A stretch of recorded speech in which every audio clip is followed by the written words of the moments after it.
अस्सलाम वालेकुम। वालेकुम सलाम खान साहब।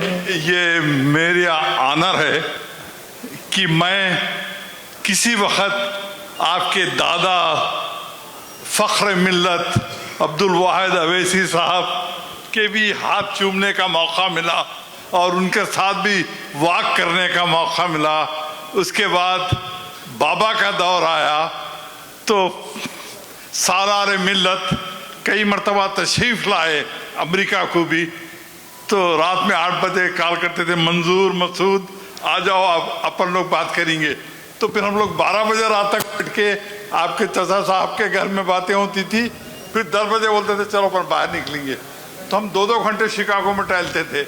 तो मैं उन खुश नसीबों में से हूँ माशाअल्लाह जो आपके बुजुर्गों के साथ रहा। अल्लाह का फजल व करम है और मैं फ़ख्र करता हूँ कि आप इस अज़ीमुश्शान इस तारीख़ी जमात के सदर हैं। खुदा पाक आपको आला सेहत नसीब फरमा आमीन। और इसकी रहनुमाई है हमेशा आपके हाथों में रहे और अल्लाह पाक हम सबको इस फॉलो करने की तौफीक अता फरमा। मैं एक चीज़ अर्ज़ करना चाह रहा हूँ कि हिंदुस्तान में देखिए एक वक्त था जब हमको महसूस हुआ कि हमको तालीम हिंदुस्तान हैदराबाद में नहीं मिल सक रही, हमको जॉब नहीं मिल सक रहे। तो आज से 60 साल पहले मैं अमेरिका आ गया, 60 साल पहले इसी तलाश में। तो जब हिंदुस्तान के अंदर मुसलमानों को कई मुकामात के ऊपर तालीम नहीं है, उनको स्कूलों में आने नहीं देते, कॉलेजों में शरीक नहीं हो सकते, मगर उसी मुकाम से हिल रहे नहीं।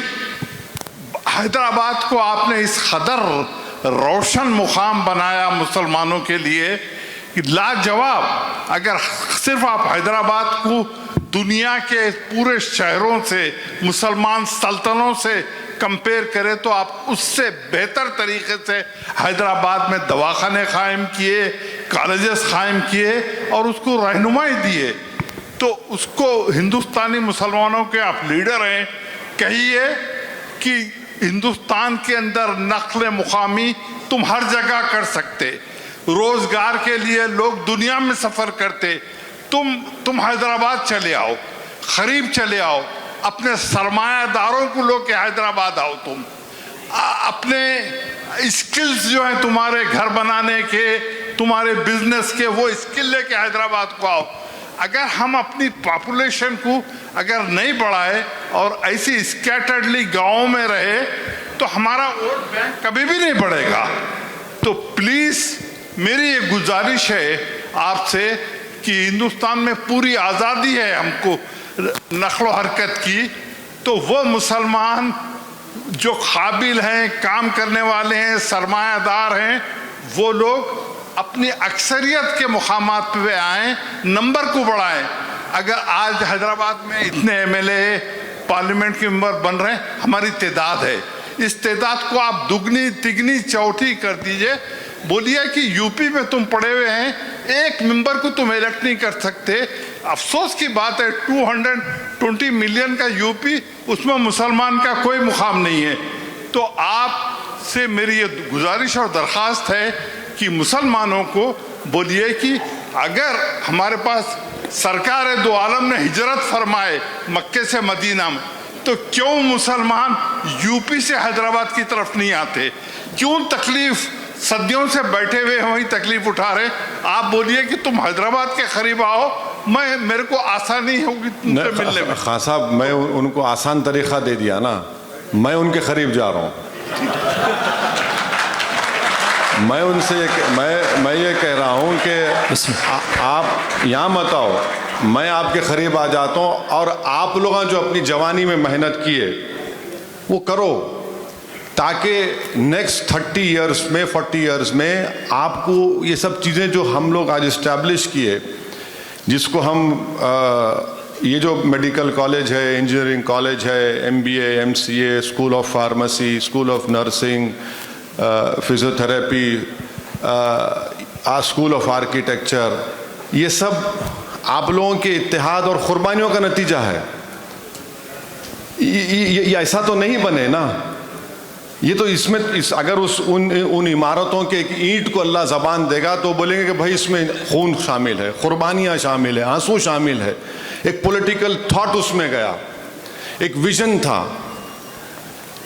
मैं वही तो बात बोल रहा हूँ। मैं ये कह रहा हूँ कि भाई ये अचीवेबल चीज़ है। आप अपने एमएलएस को मुंतखब करिए।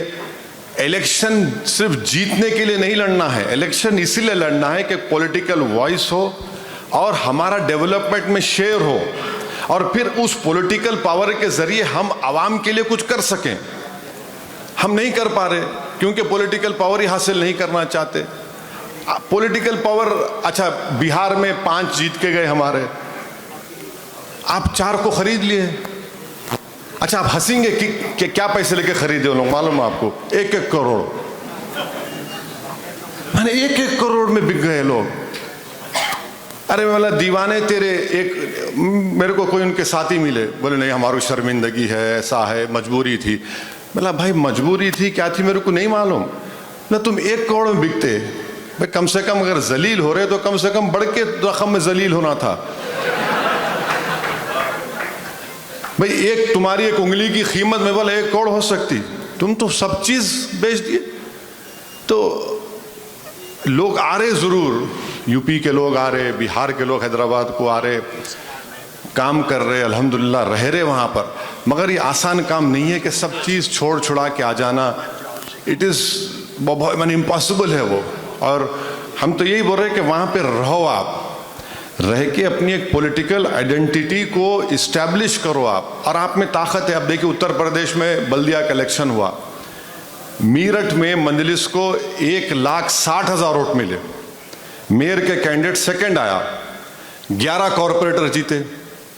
संभल में चेयरमैन डायरेक्ट इलेक्शन हुआ, सिटिंग एमएलए की वाइफ लड़ी, उन्होंने 4 नवंबर पे चले गए।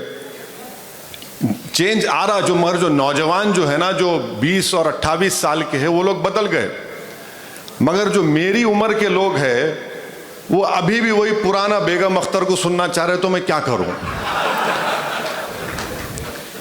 मैं कुछ नहीं कर सकता उसको, यू नो, उनके दिमाग में वही है, नहीं नहीं the glory days will come back. Glory days will not come back. Glory days को कम बैक करना है तो आपको लड़ना पड़ेगा। नहीं नहीं नहीं वो पुरानी पार्टी है कांग्रेस, वो वैसा हो जाएगा। मेरा भाई ये ख्वाब, ये हो जाएगा, ये नहीं होने वाला है। आपको अपने मुकद्दर के फैसले करना है, आपको मेहनत करना है, आपको जुस्तजू करना है। तो वही काम हम कर रहे। कोई दिन नहीं जाता उत्तर प्रदेश में, आप उत्तर प्रदेश की मिसाल दिए ना, बाबरी मस्जिद शहीद हुई, उस जगह से लोग छोड़ के पड़ोसी मुल्क में गए, पूरा इंटेलेक्चुअल क्लास चला गया, फसादात हुए। लोग सिर्फ आपको बोलेंगे उत्तर प्रदेश के फसाद की बात करें तो बोलेंगे हाशिमपुरा हुआ, मलियाना हुआ, पीएससी का जुल्म हुआ। कोई आपको ये नहीं बोलेगा कि मुरादाबाद में 1986 में ईद के दिन ईदगाह में 390 मुसलमानों को गोली मारकर शहीद कर दिया गया। 390, 390, कोई नहीं बोलेगा ये। 390 मुसलमानों को ईद की नमाज पढ़ने गोलियां मार मार के मुरादाबाद में 390, कोई नहीं बोलेगा। जब मैं मुरादाबाद में खड़े होकर तकरीर करा तो उसके बाद दूसरे दिन मेरे को आपके वॉशिंगटन से 2 बुजुर्ग फोन करके रोए, बोले कि बाबू तकरीर सुने, बोले कि मैं ईद की नमाज पढ़ रहा था, बोले मैं अपने भाई को खोया, मैं 2 भाई मिलकर गए थे, एक ही वापस आया, बोले एक की लाश आई।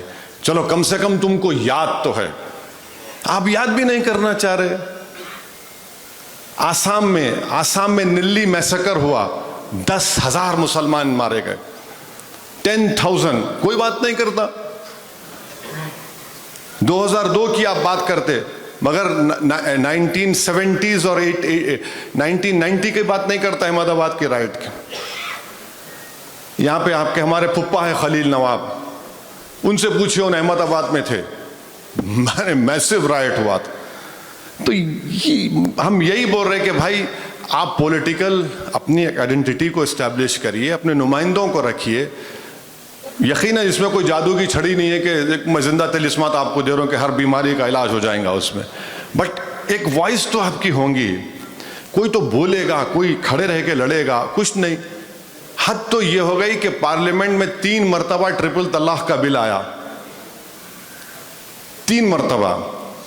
दारुल देवबंद से फाजिल एक मौलाना है, आज दुनिया में नहीं है। कांग्रेस पार्टी बोली आप नहीं बोलेंगे ट्रिपल तलाक पे। अरे भाई उन्होंने नहीं बोलेंगे तो कौन बोलेगा?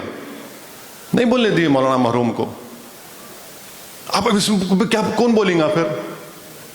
कौन बोलेगा? अरे दारुल देवबंद से वहां से फाजिल मौलाना है, आलिम दीन है, आप बोले नहीं बोलना। आप नहीं बोले बेचारे, वो कौन बोलेगा फिर? बोलिए आप। अच्छा, हद तो यह है खान साहब कि जब पार्लियामेंट में तकरीर होती पूरे 20, 18, 16 मुसलमान बैठते। कब बोल रहे तुम? मतलब बोलेंगे नहीं, तुम्हारी बात सुनने बैठे हम। और तकलीफ इस बात की होती कि तकरीर होने के बाद भाई साहब वेरी गुड, अच्छा बोले। मैं कई मरतबा हाथ पकड़ के जज्बाती हुआ ना, भाई आप भी बोलो ना, हम सब मिल के बोलेंगे। बोले नहीं, हमारी पार्टी नहीं देती इजाजत। बोले फिर किस लिए बैठे तुम यहाँ पर? अब ये अगर बेहाली रहेंगी, ये अगर आप अपनी पार्टी में दबा के रखेंगे अपने लोगों को और नहीं बोलना, तो फिर वो बोलने की जगह है पार्लियामेंट, वो लड़ने की जगह है, वो जिंदा रहने का सबूत देने की जगह है। आप नहीं बोलते वहां पर। तो इसीलिए जब हम ये बातें अपनी तकारीर में, अपने मैसेज में करते, सबको तकलीफ होती। नहीं, अगर एक बार मजलिस जीतेंगी यहाँ से तो इन्हों हमारी दुकान को बंद कर देंगे। मैं बोला यकीनन बंद करूँगा तुम्हारी दुकान को, क्योंकि तुम्हारी दुकान जब बंद होंगी हमारे घर आबाद होंगे, हमारे मस्जिदें आबाद होंगी, हमारी शरीयत बचेंगी। तुम नहीं चाहते कि हम उस मुकाम पर आ जाए, यही है। हम ये बात को महसूस नहीं करते कि हिंदू समाज में ब्राह्मण है, ठाकुर है, ओबीसी का सेक्शन है, उनके जितना परसेंटेज उनका पॉपुलेशन है उतनी उनकी लीडरशिप है। हमारी लीडरशिप नहीं है। मजहबी क़यादत तो है, कोई देवबंदी है, कोई बरेलवी है, कोई सलफ़ी है, कोई जमात इस्लामी का है, सब है। अब पॉलिटिकल लीडरशिप नहीं है। अगर ये तमाम लोग ये समझ रहे कि भाई हमारी ये लीडरशिप हमारी ये काफ़ी है, तो नहीं है काफ़ी है। आपको एक पॉलिटिकल वॉइस को पैदा करना पड़ेगा। जो मेहनत आप लोग करके आए थे, जो बीज आप लोग बोझ जमीन में डाल के आए थे, आज सामने दीवाना खड़ा हुआ है आपके। वही तो चीज समझने की जरूरत है हमारे को। आज देखिए, आज नहीं होगा मगर 10 साल के बाद तो होगा ना। 10 साल के बाद तो होगा, कभी तो होगा। मगर अगर यही ऐसा ही रहेगा तो फिर खुदा ना खास्ता एक्सट्रीमिज्म की तरफ लोग ना चले जाए, रेडिकलाइजेशन ना हो जाए, जो हमारे लिए खतरा है, डेंजरस है इस मुल्क के लिए। मगर वो बात ये भी नहीं समझते।